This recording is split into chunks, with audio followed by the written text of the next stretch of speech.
जय हिंद दोस्तों। अगर किसी भी व्यक्ति को किसी दूसरे शहर में पहुंचना है तो दो ही मार्ग हैं, एक रोडवेज बसें और दूसरा रेलवे। अगर रेलवे की ट्रेन वहाँ नहीं पहुंचती हैं या ट्रेन उस तरफ नहीं जाती है तो सुगम माध्यम सार्वजनिक बसें हैं। लेकिन मध्य प्रदेश के अंदर ऐसा नहीं है, क्योंकि वहाँ पर सरकार द्वारा परिवहन बसों पर ऐसा अत्याचार किया कि वहाँ की रोडवेज व्यवस्था को खत्म कर दिया गया। इसका कारण था घाटा।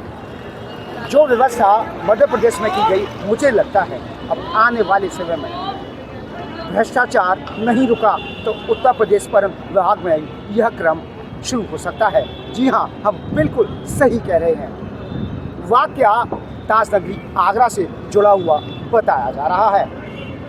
यहाँ पर एक बस से एक बार नहीं, दो बार बेटिकट यात्री पकड़े गए, वो भी टीआई द्वारा।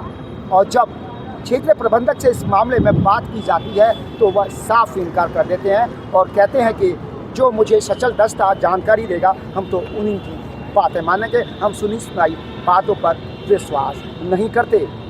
ये हालात बताते हैं कि भ्रष्टाचार किस जगह तक पहुंच चुका है और किन हालातों में यूपी रोडवेज चल रहा है। यह एक बस का मामला है जहां 45 और 25 यात्री बेटिकट पकड़े जाते हैं। जब एक बस में यह हालात है तो उत्तर प्रदेश की तमाम अन्य बसों के हालात क्या होंगे, ये समझा जा सकता है। क्या UP roadways Madhya Pradesh roadways की तर्ज पर चल निकला है और प्राइवेटाइजेशन की तरफ का रुख कर रहा है? क्योंकि जो परिवहन लोगों को पहुंचाने का सबसे सरल और सुगम माध्यम है, सुरक्षित माध्यम है, ये सरकारी बसें होती हैं। लेकिन जब आपको सरकारी बसें नहीं मिलेंगी, प्राइवेटाइजेशन हो जाएगा तो आम आदमी की जेब पर बहुत भार पड़ेगा और इसके लिए कहीं ना कहीं ये सरकारी मुलाजिम ही होते हैं। जानिए हमारी इस विशेष रिपोर्ट में किस तरीके से उत्तर प्रदेश परिवहन आगरा परिक्षेत्र के अंदर भ्रष्टाचार की जड़ें जमती हुई दिखाई दे रही हैं। सबका साथ सबका विकास, इसी पंक्तियों को लेकर उत्तर प्रदेश सरकार चल रही है और इसके साथ ही जीरो टॉलरेंस की नीति योगी आदित्यनाथ सरकार द्वारा अपनाई जा रही है। लेकिन उन्हीं के नीचे चलने वाले उत्तर प्रदेश परिवहन विभाग में ऐसा नहीं चल रहा है। हम बात कर रहे हैं उत्तर प्रदेश के महत्वपूर्ण जनपद आगरा की, वही जनपद जो ताजनगरी के नाम से मशहूर है। यहाँ एक ईदगाह डिपो है। इसी ईदगाह डिपो से आगरा से राजस्थान के लिए बस निकलती है। वहीं पर राजस्थान के अंदर ही यूपी रोडवेज के एक निरीक्षक जब उस गाड़ी का औचक निरीक्षण करते हैं तो उसमें करीब 25 विदाउट टिकट यात्री पकड़े जाते हैं। जब वह चालान काटने की बात करते हैं, पेनल्टी लगाने की बात करते हैं, तो परिचालक तत्काल उन्हें इशारा करते हुए इस कार्रवाई पर विराम लगाने की बात करता है। यानी कि हरी पत्तियों के सहारे इस मामले को दबाने का प्रयास किया जाता है। लेकिन टीआई महोदय 25 की जगह 15 बेटिकट यात्रियों को टिकट थमा देते हैं। टिकट थमाने के बाद में मामले को रफा दफा हो जाता है और यह बस आगे गंतव्य के लिए निकल जाती है। यही बस लौटते समय इन्हीं टीआई के हाथ में एक बार फिर लग जाती है। लेकिन इस बार तो मामला दूजा ही था। जी हाँ, इस बार उक्त टीआई ने 45 यानी 45 बेटिकट यात्री पकड़े। जब उन्होंने यह देखा तो उनके पैरों तले जमीन खिसक गई। एक बार फिर परिचालक द्वारा पूरे के पूरे मामले को हरी पत्तियों के सहारे दबाने का कुचक्र भरकस प्रयास किया जाता है, लेकिन टीआई नहीं माने। मजबूरी में कुछ टिकट काट दिए जाते हैं और यह मामला दबाने का प्रयास होता है। यह पूरी की पूरी जानकारी पूरे परिक्षेत्र को पहुंच जाती है और हड़कंप मच जाता है। यह वाकया जो कर्मचारी देख रहे थे, उन्होंने उस पूरे वाकया को पूरे परिक्षेत्र में उड़ा दिया और यह भनक अब प्रदेश के विभिन्न हिस्सों में गूंज रही है। अब सवाल उठता है, महाराज योगी आदित्यनाथ की जीरो टॉलरेंस की नीति का आगरा परिक्षेत्र के क्षेत्रीय प्रबंधक बीपी अग्रवाल क्यों नहीं अपना रहे हैं? आखिर जीरो टॉलरेंस की नीति कहां चली गई? बीपी अग्रवाल अपने कर्मचारियों को बचाते हुए दिखाई दे रहे हैं। उनका कहना है कि जिन व्यक्ति की इसमें तैनाती थी, जिस अधिकारी की तैनाती थी, उनका स्थानांतरण हो चुका है, लेकिन उन्होंने इस मामले में 2 टीआई पर कार्रवाई की है और निलंबन की गाज गिराई है। सबसे बड़ा सवाल है कि इतना सारा मामला हो गया और बीपी अग्रवाल अभी भी अपने कर्मचारियों के दामन को बचाने के लिए लगे हुए हैं। अब देखना होगा कि उत्तर प्रदेश परिवहन विभाग के उच्चाधिकारी या मंत्री या सरकार इतने बड़े मामले को किस तरीके से लेती है। क्या इसमें उच्च अधिकारी भी शामिल होंगे?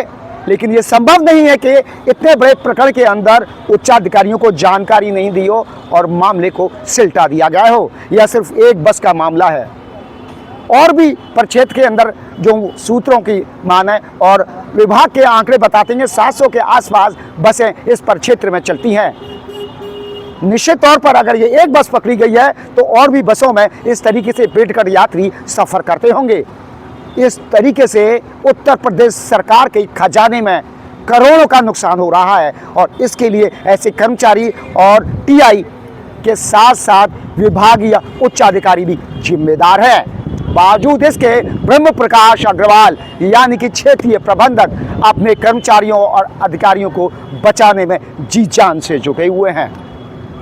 जानिए हमारे साथ कि बीपी अग्रवाल जो कि क्षेत्रीय प्रबंधक हैं, इस मामले को सिलटाने जैसी बातें करते हुए दिखाई दिए और उन्होंने कैमरा के पीछे हटकर उन्होंने कहा कि आप बेबुनियाद बात कर रहे हैं, किसी कर्मचारी के बहकावे पर और सुनी ही बातों पर विश्वास करके आप विभाग को बदनाम करने का प्रयास कर रहे हैं। ये उन्होंने ऑफ द कैमरा कहा, लेकिन उन्होंने ऑन द कैमरा क्या कहा, जानिए हमारे साथ।